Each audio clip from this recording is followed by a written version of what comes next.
Hello दोस्तों, मैं हूं बीरू सर और आप देख रहे हैं बीरू सर का मैथ्स फंडा। तो क्या वर्ड प्रॉब्लम्स देखते ही आपको समझ नहीं आता कि शुरुआत कहां से करें? अगर हां, तो आज का वीडियो आपके लिए है। आ, आज के बाद आप किसी भी द्विघात समीकरण के वर्ड प्रॉब्लम्स अर्थात द्विघात समीकरणों के दैनिक जीवन में जो अनुप्रयोग हैं, उनको आसानी से समीकरणों में बदल पाएंगे और सही उत्तर निकाल पाएंगे। बच्चों देखो, सबसे बड़ी गलती क्या होती है? ज्यादातर जो बच्चे होते हैं वो क्वेश्चन पढ़ते ही सॉल्व करना शुरू कर देते हैं, जबकि सही तरीका जो है, सबसे पहले स्टेप वन में आपको सबसे पहले क्वेश्चन को ध्यान से पढ़ना है।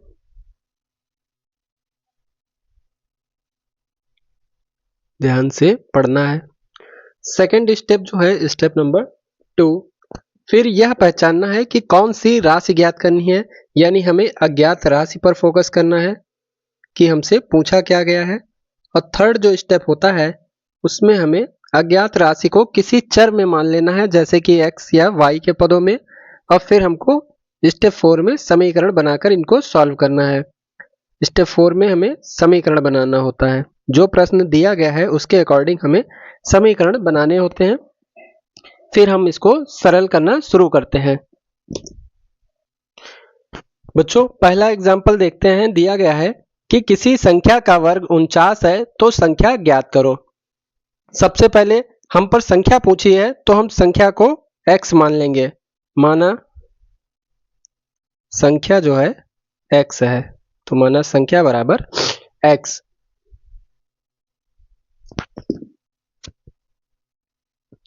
हम संख्या को x मान लेंगे, माना संख्या हमारी x है। अब प्रश्नानुसार लिखेंगे। प्रश्नानुसार क्या दिया है? संख्या का वर्ग यानी x का वर्ग जो है वो कितना दिया है? 49 दिया गया है, 49। अब इसको इधर ले आएंगे 49 को, तो ये हो जाएगा एक्स स्क्वायर माइनस 49 बराबर 0। एक्स स्क्वायर माइनस 49 को हम लिख सकते हैं 7 का वर्ग बराबर 0। अब यहाँ पर अब बच्चों एक फार्मूला आपको ध्यान रखना है, ए स्क्वायर माइनस बी स्क्वायर, जो वर्गांतर का फार्मूला होता है ए प्लस बी और ए माइनस बी। यही फार्मूला यहाँ पर लगाएंगे तो ये हो जाएगा x प्लस 7 और x माइनस 7 बराबर 0। अब जब दोनों को एक एक करके x 0 के बराबर रखेंगे तो हमारे पास दो वैल्यूज आ जाएंगी x की। x बराबर 7 0 रखेंगे तो x का मान माइनस 7 हो जाएगा, और जब x का मान माइनस 7 बराबर 0 रखेंगे तो x का मान हमें 7 प्राप्त होगा। अतः संख्या हमारी हो जाएगी 7 और माइनस 7। यह आपके उत्तर हो गए। दूसरा उदाहरण देखते हैं बच्चों। दिया है एक आयत की लंबाई उसकी चौड़ाई के दोगुने से 3 मीटर अधिक है। यदि आयत का क्षेत्रफल 495 वर्ग मीटर हो तो आयत की लंबाई व चौड़ाई ज्ञात कीजिए। अब इस प्रकार के प्रश्नों को हल करने से पहले हमें प्रश्न को अच्छी तरह से समझना होगा। जैसे यहाँ पर जो लंबाई दी गई है वो उसके चौड़ाई के संदर्भ में दी गई है, यानी चौड़ाई के दोगुने से 3 मीटर अधिक है। तो इसमें सबसे पहले हमें चौड़ाई माननी पड़ेगी, यानी माना चौड़ाई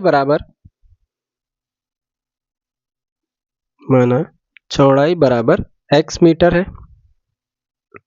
तो यहां से अगर देखेंगे लंबाई जो कि चौड़ाई पर आधारित थी, लंबाई हमारी हो जाएगी, कहा है चौड़ाई के दोगुने यानी 2x से 3 अधिक है तो 2x प्लस 3 मीटर हो जाएगी।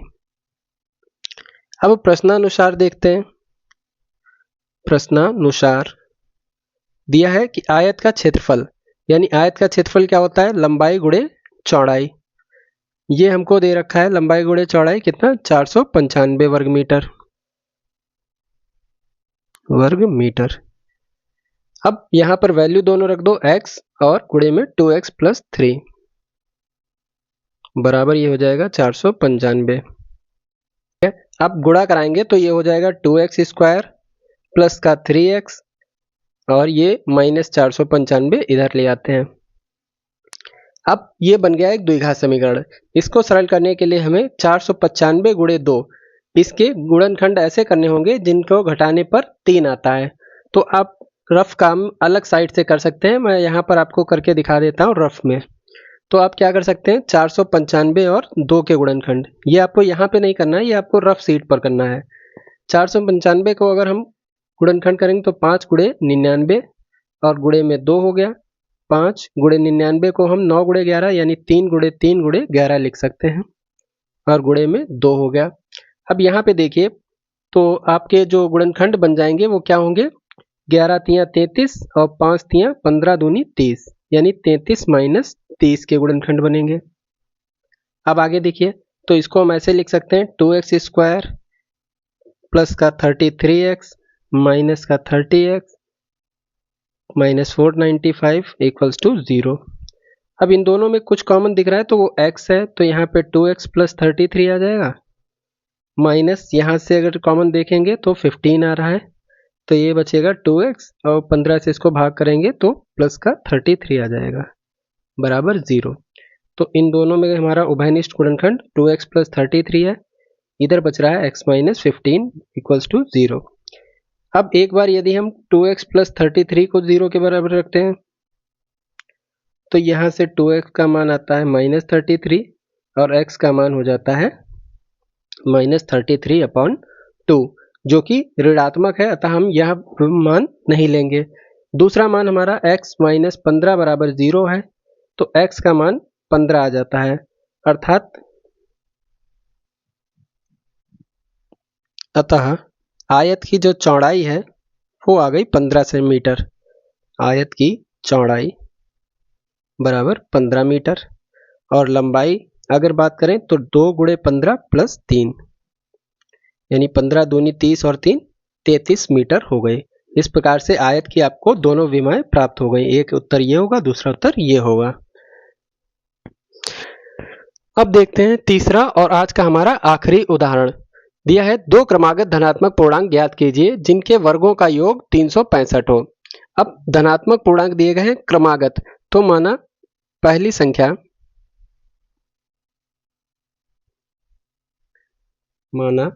संख्या x है तो दूसरी संख्या हमारी हो जाएगी x प्लस 1। क्रमागत संख्याएं एक के बाद दूसरी होती है तो दूसरी संख्या x प्लस 1 हो जाएगी।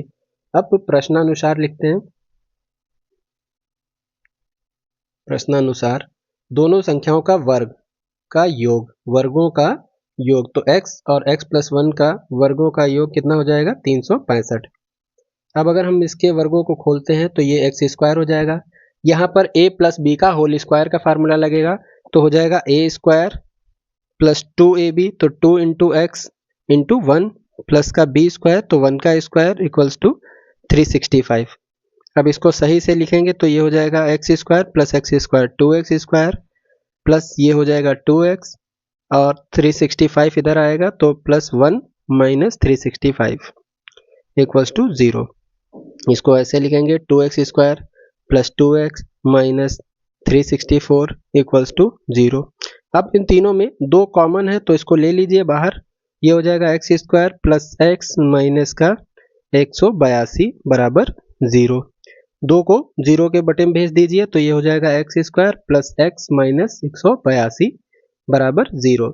अब हमें 182 कैसे गुणनखंड करने हैं जिनको घटाने पर 1 आए, तो इस प्रकार के गुणनखंड होते हैं 14 और 13। 14 और 13 का गुणनफल 182 आएगा, तो इसको हम लिखेंगे 14x माइनस 13x माइनस 182 बराबर 0। अब x कॉमन लेंगे तो बचेगा x प्लस 14 माइनस 13 कॉमन लेंगे तो बचेगा x प्लस 14 इक्वल्स टू 0। अब x प्लस 14 कॉमन हो गया, बचा यहाँ पर x माइनस 13 बराबर 0। तो ये इफ x प्लस 14 को हम 0 के बराबर रखेंगे तो x का मान हो जाएगा माइनस 14, जबकि हमको धनात्मक पूर्णांक ज्ञात करना था, ठीक है, तो ऋणात्मक मान हम नहीं लेंगे।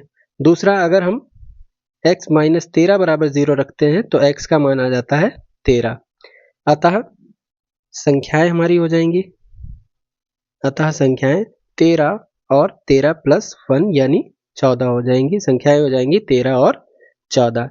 यही हमारे फाइनली उत्तर हो जाएंगे दोनों के।